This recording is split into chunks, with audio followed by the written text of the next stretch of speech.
Boa noite.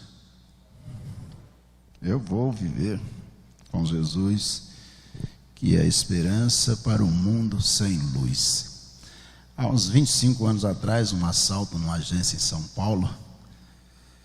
Uma jovem senhora estava com uma criança de colo, e no assalto houve um tiroteio, e um tiro disparou, pegou na criança, atravessou a criança, pegou na mulher, e a mulher e a criança morreram. E o marido, que era membro da Igreja Presbiteriana de São Paulo, a mulher que morreu também, quando do sepultamento, saindo do velório para o sepultamento, um desses jornalistas entrões, que não respeitam nem a privacidade da pessoa, veio para ele e disse assim: a que você atribui o que aconteceu com a sua família? E aquele jovem da Igreja Presbiteriana disse: isto é reflexo de uma geração sem Deus, sem luz, sem Deus. E o repórter se silenciou, e o cortejo seguiu, e aquela frase ficou na minha cabeça. Quando o Yutinho estava cantando, que ele é a esperança para um mundo sem luz, eu lembrei da frase daquele jovem presbiteriano, há uns 25, 26 anos atrás, ele dizendo que toda a violência, que a violência do mundo que nós vivemos é reflexo de uma geração sem Deus, sem a luz de Cristo. Vamos abrir a Bíblia em Lucas capítulo 9, no versículo 18. Lucas 9, 18. Enquanto você localiza, encontra, quero lembrar a igreja que você não precisa mais fazer inscrição para os cultos da igreja. Pode vir direto, pode chegar aqui, entrar, sentar. Estamos começando a viver um novo tempo. Para a escola bíblica dominical, também você não precisa fazer isto.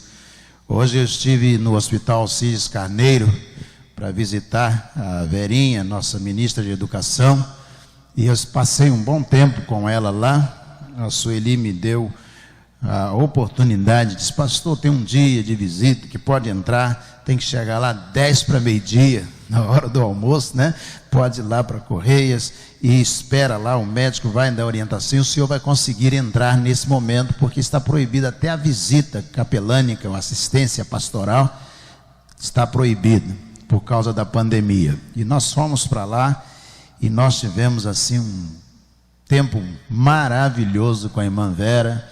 Oramos por 2 vezes no tempo que estivemos, conversamos, e ela mandou um abraço para a igreja. Disse a igreja que está com saudade da casa dela, saudade da igreja, saudade dos irmãos, saudade da escola bíblica dominical.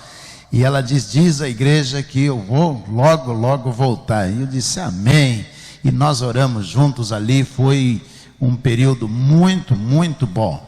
E a gente descobre como, a gente percebe claramente como que a gente ama os nossos irmãos em Cristo. E eu saí dali com o coração feliz. E ela falando, aí ela me perguntou, disse: e a escola dominical? Eu disse: não precisa mais fazer inscrição. E ela está com uma sonda, e ela disse: uhul, levantou a mão. E eu disse: calma, segura aí. E ela disse: eu estou muito feliz, muito feliz. Estamos vivendo passo a passo um novo tempo. Então domingo você pode vir. Alguém me perguntou quando nós anunciamos domingo à noite, pastor Marcelo anunciou pela manhã e eu domingo à noite: pastor, e se vier muita gente? Eu disse: a gente só precisa ter mais fé do que a torcida do Flamengo, do São Paulo, do Corinthians. O Corinthians jogou essa semana com estádio 100%, não conta para ninguém, sem máscara. Era para estar de máscara, mas eles confiam tanto que eles estão sem máscara, 100% no Itaquerão, acho que o nome é esse, 100%.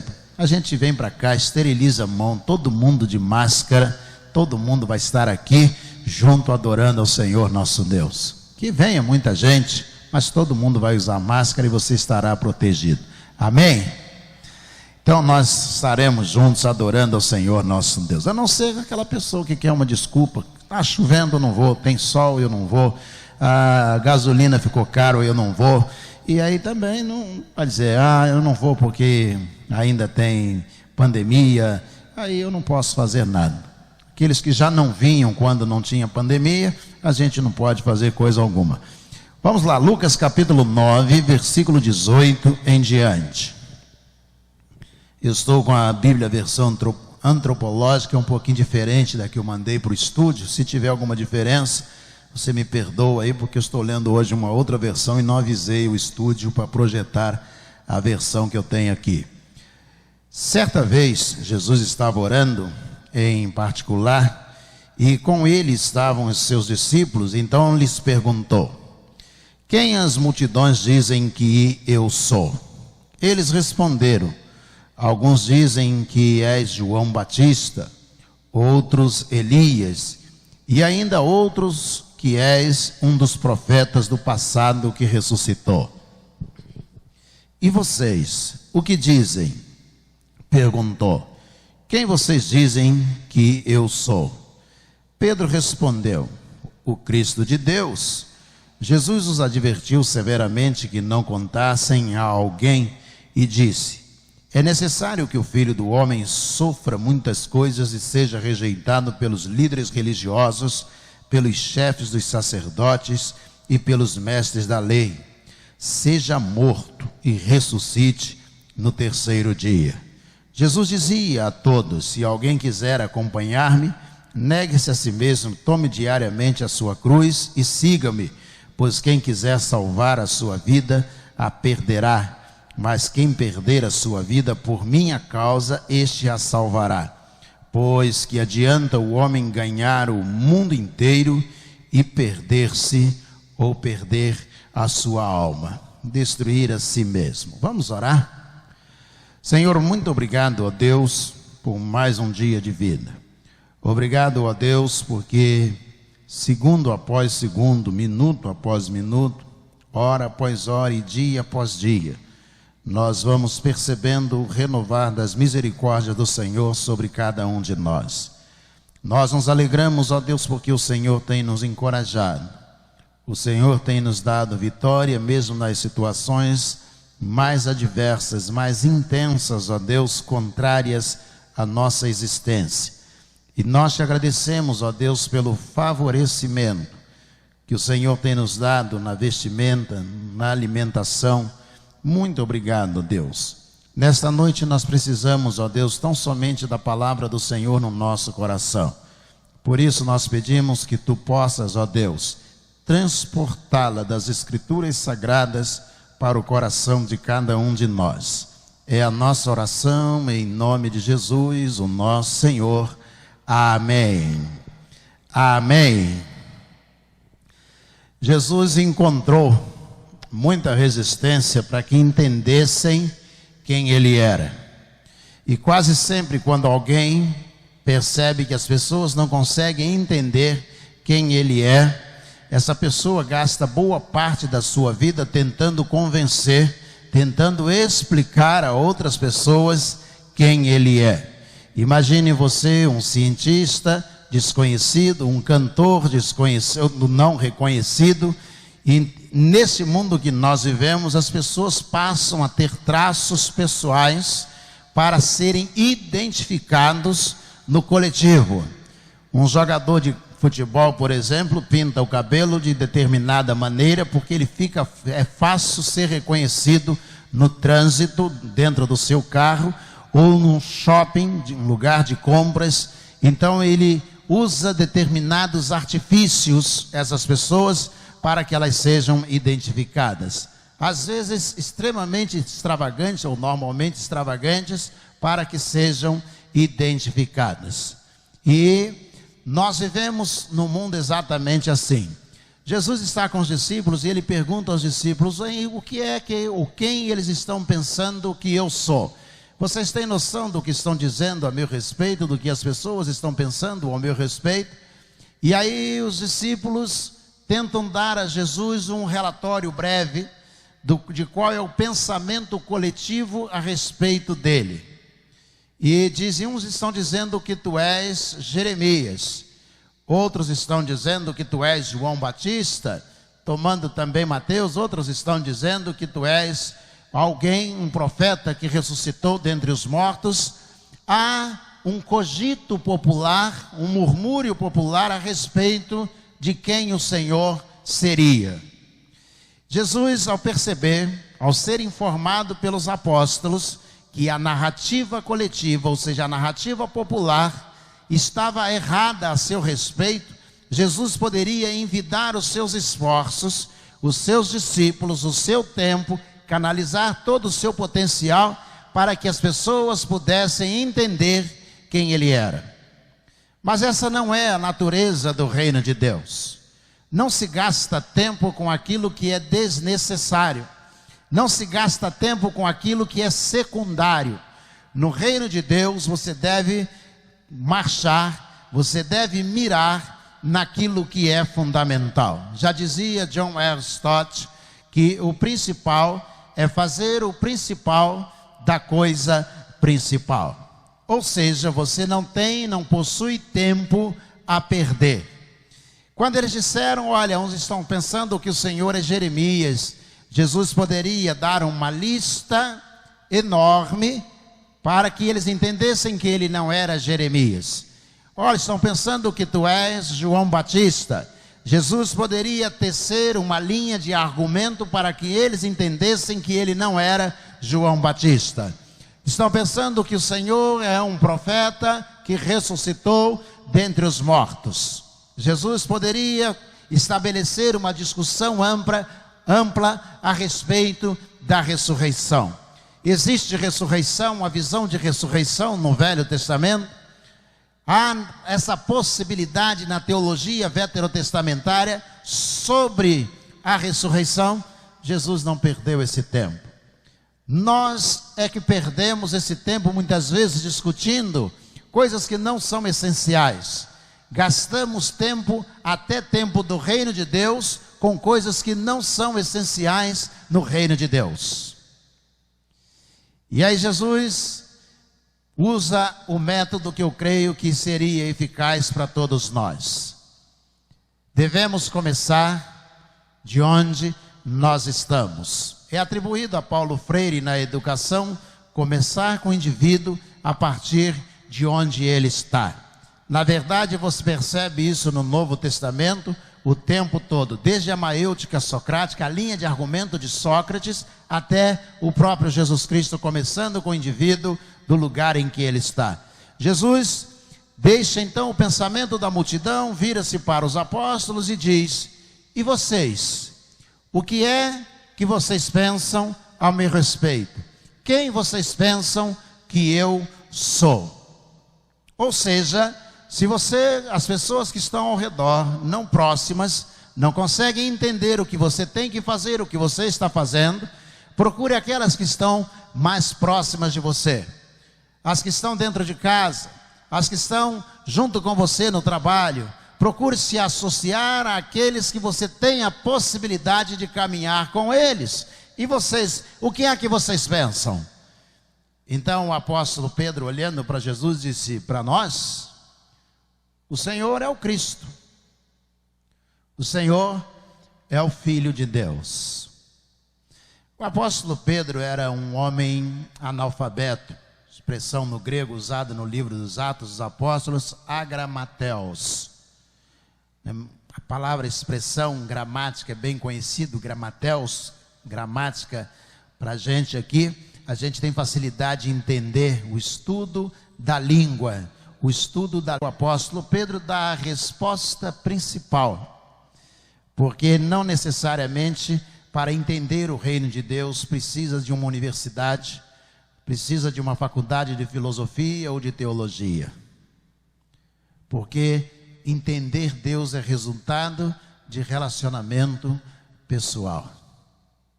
Isso mesmo, entender Deus é resultado de relacionamento pessoal. Nós só conseguimos descrever por meio de testemunho do que nós experimentamos. Deus não cabe num discurso político. Deus não cabe num discurso filosófico. Deus não cabe numa aula de teologia. Não há um conceito que possa ser recebido como um conceito definitivo de quem é Deus. Abe Langston, o grande teólogo que dirigiu o Seminário do Sul, ele dizia: Deus é ser pessoal perfeitamente bom, que em seu santo amor dirige, governa e sustenta o universo. E quem lê a teologia de Langston vai ver que ele diz: não estou definindo Deus, estou dando coordenadas para que as pessoas possam entender. O apóstolo Pedro, ignorante, agramateus, analfabeto, ou seja, sem letra, ele olha para Jesus e diz: o Senhor é o Cristo de Deus. Ele consegue entender, está na essência do relacionamento dele com Jesus. Ele consegue perceber que há em Jesus alguma coisa que transcende o conhecimento humano, embora ele não fosse profundo conhecedor da literatura, da filosofia e da ciência. Na experiência pessoal, ele consegue descrever. E eu gosto muito de conversar com pessoas que descrevem Deus a partir das suas experiências. Você pergunta e a pessoa, ela não consegue fazer um discurso filosófico, teológico. Ela simplesmente diz: pastor, para mim, olha o formulário, o preâmbulo, diria na teologia, o preâmbulo de seu formulário, de seu discurso teológico. Para mim, Deus é tudo. E por que ele é tudo? Porque eu passei por isso, e se não fosse Deus, eu estaria perdida, ou eu estaria perdido. Eu enfrentei uma situação assim, corri o perigo, e eu clamei ao Senhor, e Ele me respondeu. Não é diferente quando nós lemos o livro de Salmos, quando lemos muitos livros do Velho Testamento, eles estão galgados não num discurso filosófico, teológico, mas eles estão baseados em experiências. Se você olhar, por exemplo, para Moisés, quem é Deus para você? Ele é a sarça ardente no deserto. Moisés, quem é Deus? É aquele que abriu o mar quando nós não tínhamos para onde ir. Moisés, quem é Deus para você? É aquele que trouxe alimento em pleno deserto. Por isso Estevão, quando prega a sua mensagem no livro de Atos, a partir do capítulo 6, vai narrar a sua experiência. Ele vai dizer: esse Jesus que todos estavam esperando. E ele começa então a narrar a sua experiência. Ele narra a experiência de outras pessoas e ele narra a sua própria experiência. Quem não tem experiência com Deus tem dificuldade de entender quem é Deus. Vou repetir: quem não tem experiências com Deus tem dificuldade de entender, de compreender quem é Deus. É preciso buscar experiências com o Senhor. Lembro-me que conversava com uma pessoa muito importante do mundo jurídico da nossa cidade, e aí ele disse assim: me dá um exemplo de uma experiência. Nós falávamos sobre isso, e eu disse a ele: houve uma época em que a mãe da Jorma estava doente, irmã Georgeta, e ela precisava ir para o hospital nas Laranjeiras, hospital para cirurgia de coração, era uma referência no Rio de Janeiro naquela ocasião. E aí eu disse a ela: pode deixar, já estava em cima da hora, a pessoa que marcou com ela não compareceu, e me ligaram e eu disse para ela descer, eu pego vocês aí na porta do prédio que vocês moram, e faltavam 50 minutos para estar em Laranjeiras, no Rio de Janeiro, e eu disse: a gente chega lá. E eu estava descendo, e quando chegou na curva do túnel, descendo a serra, ali o primeiro túnel, quando chegou na curva, algo me disse assim: você já pensou se você encontra um carro parado em alta velocidade, parado dentro do túnel, o que você ia fazer? Eu disse: eu faria assim, e mudei de faixa. Na hora que eu mudei de faixa, tinha uma Elba capotada do lado esquerdo, na faixa que eu estava. Foi só eu ouvir e dizer: eu faria assim, que eu puxei para a direita, eu passei pela Elba, parei um pouquinho à frente, E eu disse: Deus, como é que isso acontece? Só Deus. Não cabe num discurso filosófico uma experiência, senão com uma experiência com Deus. É chamado no livro de Atos o povo de Israel a ter a sua própria experiência. Os nossos pais, na carta aos Hebreus, nossos pais experimentaram, os profetas vieram e falaram: agora, nesse tempo, nós somos chamados a essa experiência. Não dá para pegar carona na experiência dos outros. Jesus está dizendo ao apóstolo: e você? Quem sou eu para vocês? O apóstolo Pedro olha para ele com a maior facilidade e diz: para mim, o Senhor é o Cristo. Por quê? Que o apóstolo Paulo faz o discurso mais profundo, a declaração mais profunda do Novo Testamento. Poderia ter sido feito por um fariseu, por um saduceu, um sumo sacerdote. Sabe por quê? Porque ele estava ali com Jesus. Quando Jesus ressuscita um morto, por exemplo, Lázaro, ele está ali. Eu fico imaginando os apóstolos em pé, Jesus diante do sepulcro dizendo: Lázaro, vem para fora. Isto não cabe num discurso teológico, cabe num testemunho. Você dizer o que você viu Deus fazer. Você imagina o cego Bartimeu parar diante de Jesus? Jesus diz: o que você quer? Ele diz: eu quero ver. E Jesus diz: tá bom, que seja assim. E ele imediatamente voltou-lhe a visão. Isso não cabe num livro de ciência. A ciência não consegue explicar isto. Então, paute a sua vida na sua experiência pessoal com Deus. Busque experiência com o Senhor. Ele quer se revelar, Ele quer se manifestar, Ele quer nos abençoar. Amém? Curve a sua cabeça, por favor. Nós vamos orar ao Senhor nosso Deus. Peça a Deus, diga: Deus, eu quero ter as minhas experiências. Eu conheço as de Abraão, de Moisés, de Daniel. Eu conheço as experiências do profeta Ezequiel, dos apóstolos. Mas, Senhor, eu também quero ter experiências com o Senhor. Eu quero sentir, ó Deus, o Senhor agindo na minha vida, na minha família, na minha casa, na minha empresa, no meu emprego.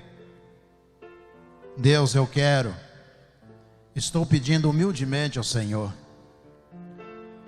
para que eu também possa testemunhar.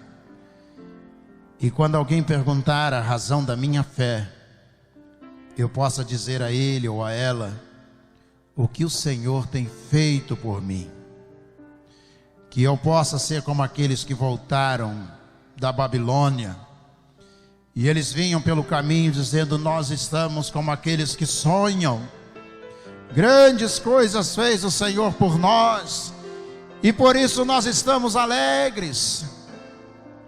Ó Deus, que nós possamos, ó Deus, também testemunhar das grandes coisas que o Senhor tem feito por nós. Ó Deus, age, ó Deus, age na nossa vida. Nós nos entregamos ao Senhor e nós, na entrega, autorizamos que Tu te manifestasses em cada um e por nós. Faz, ó Deus, com que seja assim agora, pois nós precisamos do Senhor. E nós oramos em nome de Jesus, o nosso Senhor. Amém.